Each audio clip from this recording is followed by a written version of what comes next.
油炸出来的虾肉挺有食欲，满满的一大碟大蒜，油炸出来的大蒜非常香。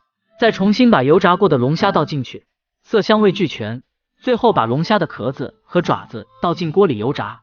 煮好的龙虾肉由2个师傅进行摆盘，最后就是把油炸过的蒜进行覆盖。美味的蒜炸龙虾出炉了。清蒸大闸蟹跟随其后，詹姆斯的普通话还是可以的。帝王蟹的一只脚也是非常多肉，用大蒜清蒸肉质会显得比较鲜甜可口。巴金斯的澳洲龙虾就是今天的主菜，水甲虫也成为它的配菜。把帝王蟹的绞肉拉出来，这肉质和颜色非常诱人，拿起肉就往嘴里送，连吃饱喝足的小编也被它引诱到了。这是对美味的一种赞叹方式。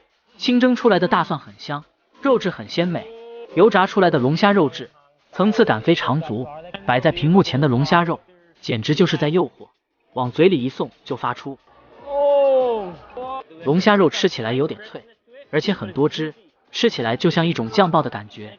大量的帝王蟹不断往酒店里送，大袋子扇贝用粉丝和葱蒜清蒸，这一口下去惊叹不已。又到吃大闸蟹了，黄就是大闸蟹的极品，把大闸蟹分成2半，大闸蟹的黄实在太多了。吃完大闸蟹就开始享受象拔蚌，生吃象拔蚌是最有营养，最主要是里面的成分不会分解，沾点酱油和芥末，吃起来像生鱼片。好了，视频就到这里了，关注我，带大家看看不一样的世界。